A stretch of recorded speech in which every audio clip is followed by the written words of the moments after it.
Hey there, StarCraft fans! It's Falcon Paladin coming at ya with yet another edition of StarCraft 2 Legacy of the Void. Today, gonna be a Patreon cast at patreon.com/FalconPaladin. For those of you who support me at patreon.com/FalconPaladin for at least $1 a month, I really do appreciate you guys. If you're watching this the week of August the 30th, if you're watching this sometime in September, hit that like button, hit that subscribe. I cast these and post them 5 times a week. Top left-hand corner, we have TY, one of the 4 horsemen. And in the bottom right of Thunderbird, we have a Red Zerg player. It is Serral. Going 16, 18, 17. This game is about 2 years old, as you might notice by the fact that this is Thunderbird, the map that has not been in rotation for a while here. Thunderbird, interesting map. Short-lived, I feel like, in the latter map rotation. But it's a big map with lots of expansions, so it's good for macro games. And this is a macro game between, again, TY and Serral. We've had a lot of good games between these two players over the last few years, and let's see who comes out on top today. Standard openings from these guys. 1 Rax Expand, 16, 18, 17 from a Serral. No proxies in sight. And a Reaper. We got a Reaper name ready to go. Ooh. It's a long one, so we're going to go ahead and get this started early. Mr. Splat. When Kerrigan invited Char, Marty the Marine was on high alert with his platoon, waiting for the action to start. When the first Zerg attack wave came, he found a fallen KD-8 charge and threw it at what he believed was a half-burrowed aberration. He had in fact hit a Terran, a Tauren outhouse from Warcraft and splattered Tauren biomass all over the battlefield. After a furious talking to, there we go, from a very angry and smelly General Warfield, he was put into a Reaper suit for his fondness of Reaper equipment, and was given the name Mr. Splat.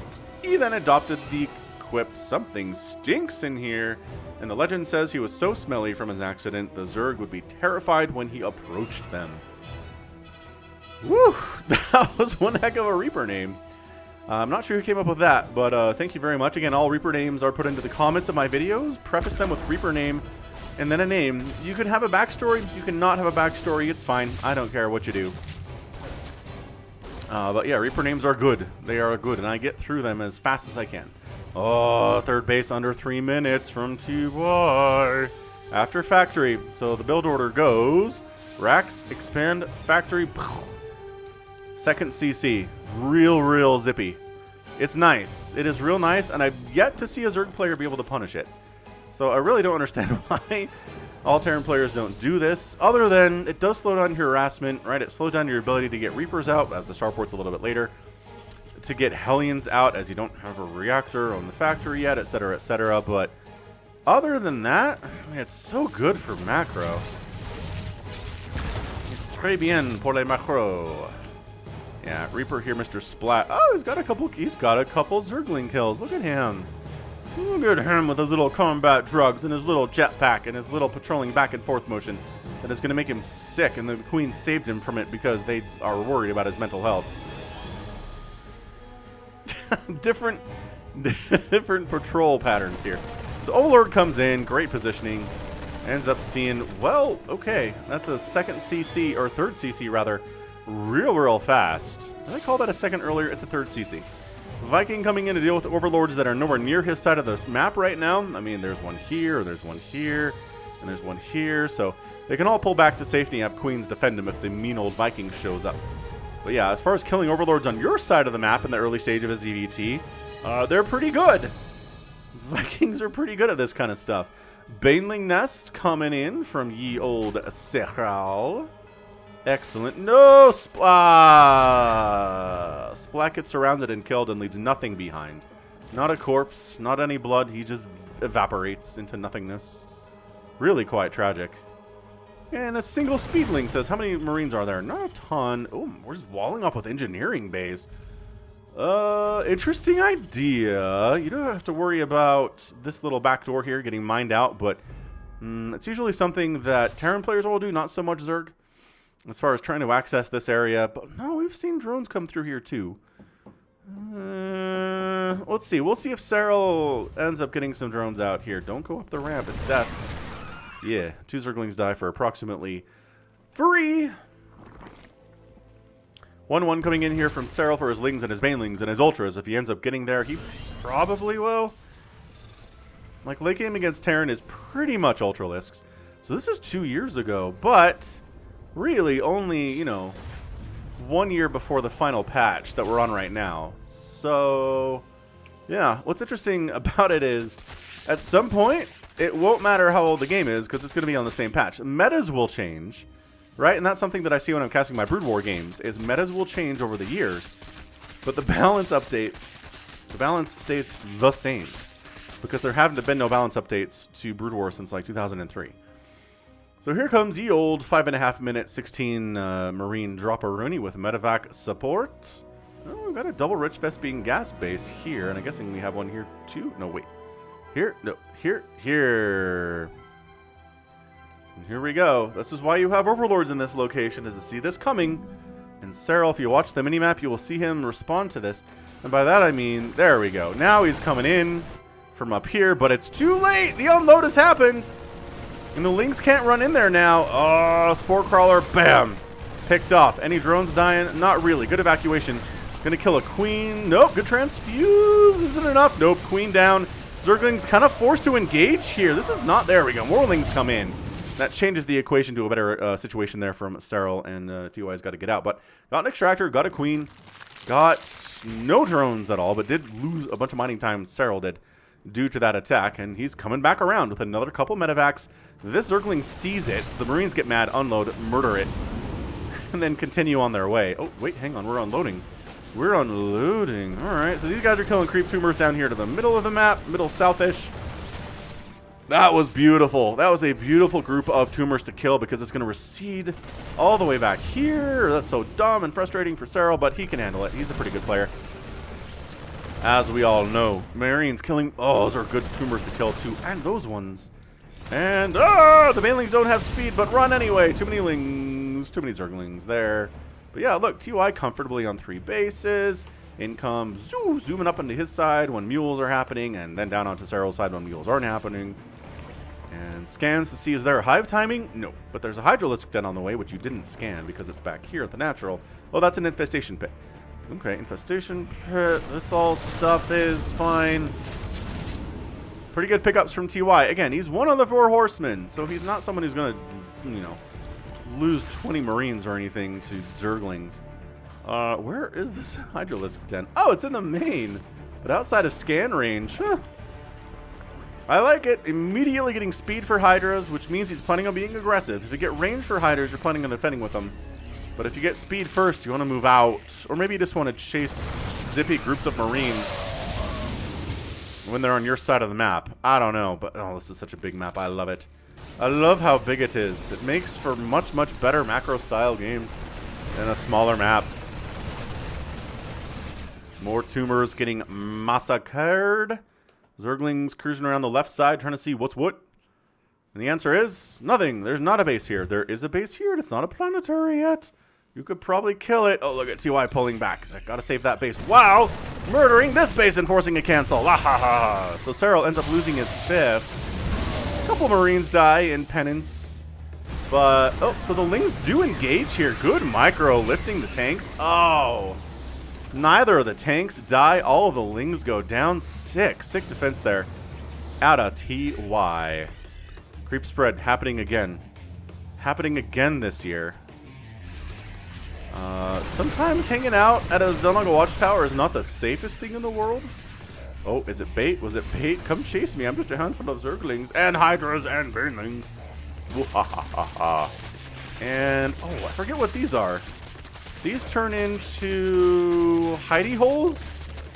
If I remember right, you can just kind of sit in there and hide, and yeah, it provides a place to hide a unit. It didn't really catch on in map making circles for obvious reasons.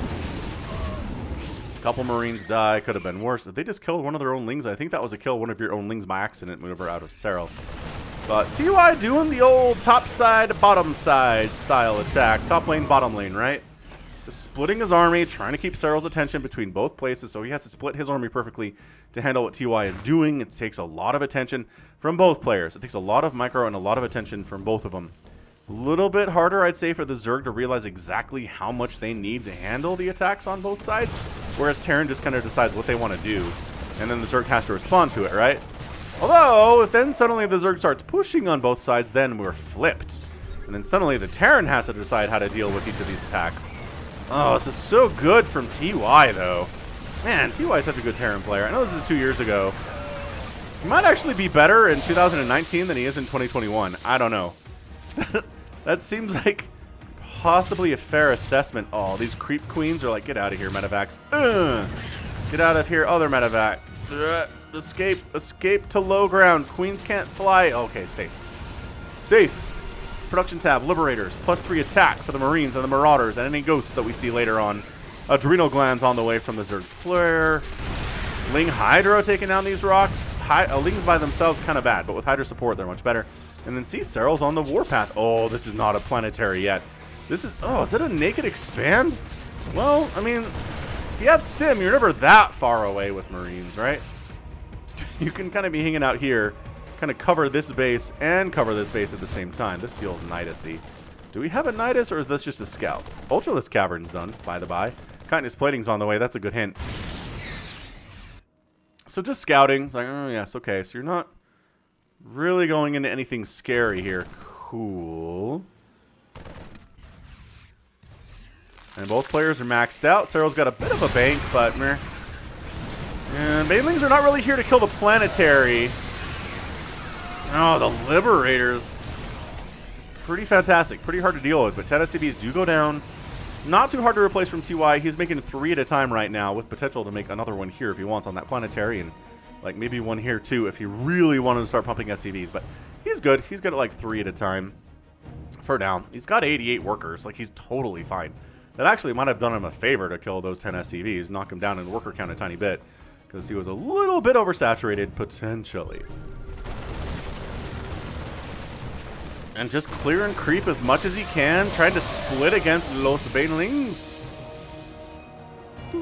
Vipers out from Serral, probably for some Blinding Cloud, probably for some Abducts against these tanks. Abduct. Not abduct, because then it'd be like the thing that quacks. You'd say quack quack when it happens. Oh, we are getting Niduses. Well, just a little bit early on my Nidus call is all. Do we have lurkers too? No, just Nidusing. Alright. What the heck is killing drones? Liberator? Might have died. Serral kind of trying to push from 2 angles right here. Oh my gosh, another set of Niduses at the top side. Just to put TY into maybe a bit of a state of panic. Look at him. I'm hiding. I can fit like 4 Hydras and maybe 1 Ultralisk in there. Not at the same time. And these Niduses too. Alright. What's going on here, Serral? Oh, we got nukes on the way though. Oh, Patreon cast with nukes. Oh yeah. Bring it. Bring a Patreon cast with nukes. I'm enjoying it. Serral ZVTs, man, they're great. ZVT is a great matchup in general. Alright, here we go. Lings, Banelings, Ultras, Blinding Clouds, or Abducts? The answer is neither. Oh, there's the Blinding Cloud. Alright, but the Liberators are getting big-time hits nevertheless. Trying to get out of there is a problem. Oh my gosh, giant Niduses here at TY's natural base, but Army in response to handle that. Zergling taking down a mule and then runs into a Liberator circle and dies. Extremely hard, with a vengeance perhaps. Whoa! Whoa, this guy comes clear across the map by himself, no support anywhere, and Serral just pulls the drones. He knows what it is. Doesn't kill anything, but it's pretty good nevertheless. Sensor tower getting killed is nice. Maybe kill it on the way out. Okay, fine. Ah! Baneling Ultra attack at TY's 4th, and it does go down. Planetary dies at the Baneling bomb.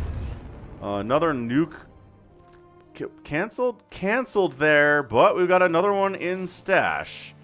Another one ready to go, and maybe don't set up directly in range of a spore. Ah, that was a set it and forget it maneuver. So he has to cancel and get out of there, or else die. Nidus network. Not able to load and unload super duper duper fast like it used to. This is 2019, but I think they did something to the Nidus unload before that. The Nidus load and unload.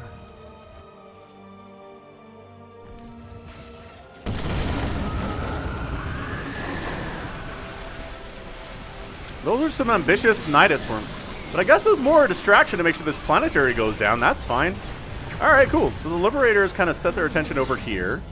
The Ghosts with steady targeting are a thing. Serral's just kind of picking TY apart here. Right? It's not any kind of a massive rampage or anything.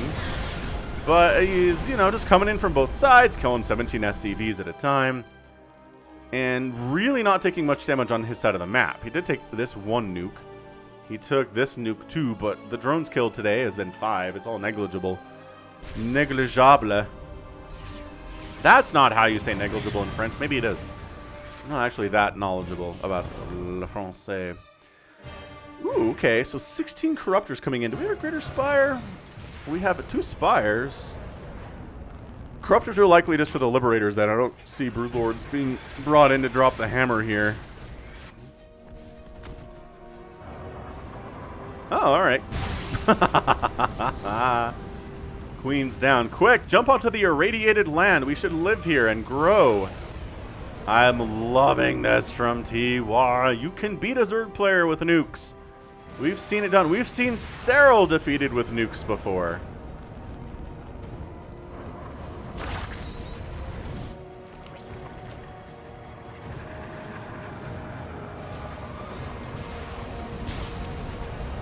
Kills a creep tumor. Nice. And this guy gets murdered. Okay, so Ghost actually dies. Weird Knight is positioning again. TY is just a little too good for that. A little too good that you should be able to get away with that. But Serral's maybe just counting on the fact that he's too busy with his nukes. Too busy worrying about his macro. I don't know. Don't nuke your own stuff, though. That's not a great idea. Whoa! Big attack here. Corruptors against the Liberators to allow the Ultras better purchase. Oh, and actually using Corruptors against Vikings is pretty fantastic, too. But Ultra down to Siege Tank fire and Marauder fire and whatnot. This base survives. I'm not sure if that was a good trade or not. Serral has lost 31,000 resources to TY's 19. And the income is just kind of swinging all around here. Back into Serral's favor, back up into TY's favor. As the game goes on, it really turns into more who can make the more cost-efficient trades, right? If you win a game in the first 5 minutes and you're horribly cost-efficient in your trades, it doesn't matter, right? Because you won. But the longer the game goes on, the more it matters how cost-efficient you are. Because you can be at a game where you're ahead, and then suddenly, through a whole bunch of bad trades, you can find yourself behind. That's happened to Zerg players on the channel before. It's happened to Raynor, it has happened to Serral, it's happened to Dark, and it's happened to Rogue. You just start to feel invincible, right? You have a big bank, you got a ton of bases, you kind of have the Terrans squeezed in, but if the Terran is making consistently good trades and bleeding that bank dry, as Serral does not have a bank right now, then suddenly it gets extremely hard to win for the Zerg. And yeah, the later the game is, the more I kind of think it favors a Terran player like TY, who's just so patient. Clearing creep as well as he can. I mean, the creep has covered most of the map. So again, it's as well as he can do. Another big Ling Ultra Baneling Corruptor attack coming in. This time the planetary is going to die. Alright, so it does go down. Missile turret getting some free hits against the Corruptors is nice. Corruptors with their armor don't die super fast, but hey, killing a base, nice. Preventing these bases from being taken by use of creep, real nice too. And, alright, TY thinking about taking this one. He just wants the minerals, though. He doesn't care about the Vespene gas as much, which is fair, because he is really going for a lot of Marines, command centers, tanks. I guess tanks are kind of gas-heavy. Medevacs are a little gas-heavy, too. He might want some more gas. Alright, so this isn't a directly... Never mind, he's dead. I was going to say, this is not a directly obvious nuke location, because it's not right on a base. Whoa, okay, never mind. We're just going for it, ladies and gentlemen. Oh, planetary setup goes down. Does go down. Oh, that nuke landed harmlessly on creep. Planetary down, but a new base being built that can directly access these rich Vespene geysers. Not dead. Serral loses a hatch for the second time today, and +1 got canceled, so we'll call that 3. And yeah, taking these super far away bases is proving a little bit difficult. Serral has honestly been pretty on top of these nukes. I say that, and this one's going to land. I thought you had an overseer with you. Good pull, though. Man, the pulls today. He just hasn't lost an entire mineral line to nukes, despite the fact that there have been many, many nukes tossed at him, and especially on top of his bases. I would have lost, I don't know, all of my bases to nukes thus far, and TY would have beat me in 3 minutes with his nukes. 3 minutes seems like a long time. All right. Creep spread. Still pushing. No attempt to expand up this way, and no attempt to take this base either for Serral. Empty medevacs are bait.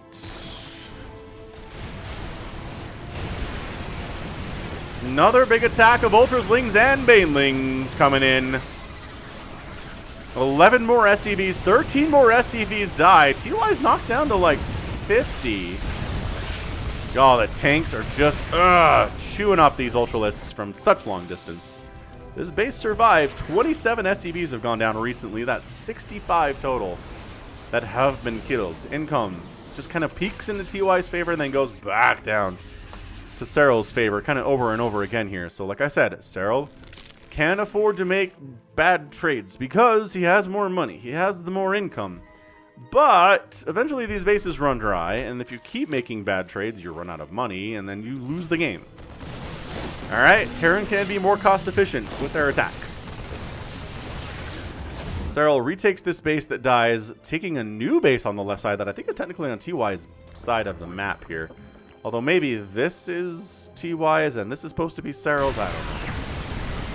Serral's kind of in love with this comp, and it's working, man. Corruptors against the Vikings and the Liberators, especially, and then Ultras and Banelings against everything else. That planetary goes down.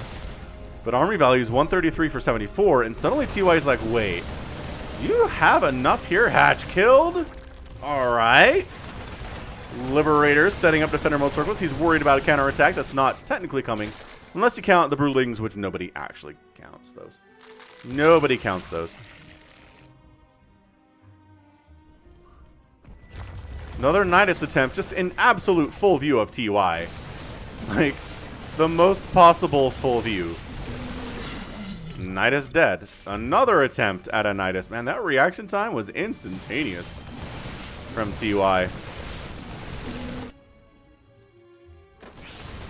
Oh, unloading in a terrible spot is TY down here to the south. So, kind of have a no man's land right now that Serral's going to try to cross once again. With the same comp he's been going for some time here.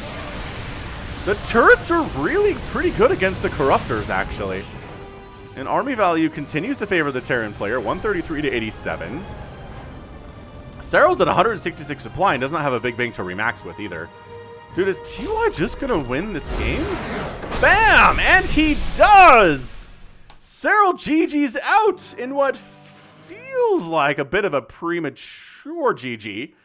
It always does when you attack somebody and die and then GG out. Like, at least make TY come kill you.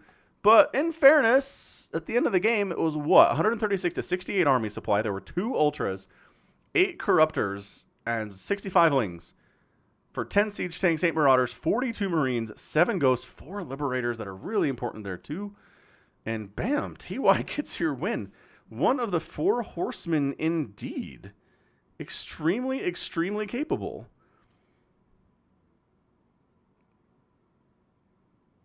Wow. All right. Well, that was... that was definitely something. Well done. It's like I said. It is like I said. Serral can have all of the income and all of the bases. And if TY just makes good trades. 53,000 resources lost for Serral. 37,000 lost for TY. Ended up killing 3 hatches. One of them went down as a canceled. 12 Nidus Worms died, but Serral built a whole bunch of those, so like whatever.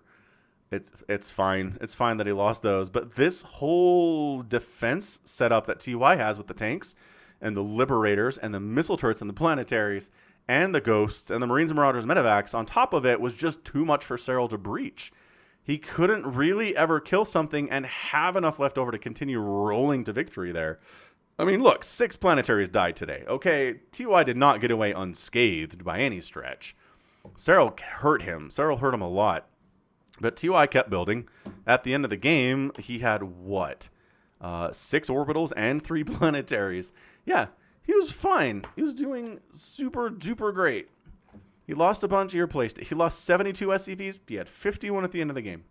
No big deal. Take the hits, keep fighting. And Serral just couldn't break him.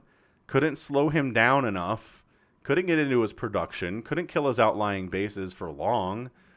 And was forced to tap out because the counterattack from TY was going to be absolutely devastating. I mean, look, Serral, yes, had 1,500 minerals and 1,700 gas. He could have produced a bunch of Banelings or like a couple more Ultralisks to add to the 2 that he had. But yeah, he just doesn't... It just felt like he wouldn't have enough. And he's got better game sense than I do. So, all right. Well, good stuff. That was a really good Patreon game with a bit of a surprise ending. TY taking down the terrifying Serral player, and that's awesome. That is super awesome. So, well done, TY. One of the 4 horsemen indeed. I kind of wish he would do a little bit more. Is he on military? TY StarCraft. Da-da-da-da-da, Googling while casting. Everyone's favorite show. Yes, okay, that's fair. He's in the military as of July. But even, like, in the last 12 months, I didn't think he was killing it.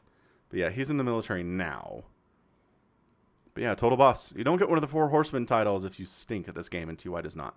So GG, and that's going to be it for me today. This has been Falcon Paladin coming at you with yet another edition of StarCraft 2 Legacy of the Void. Go ahead, hit that like button, hit that subscribe if you like what you saw and what you heard today. You can also catch me on Twitter, Facebook, Patreon, and Twitch, all at /Falcon Paladin. And until next time, as always, thank you so much for watching. You take care of yourself.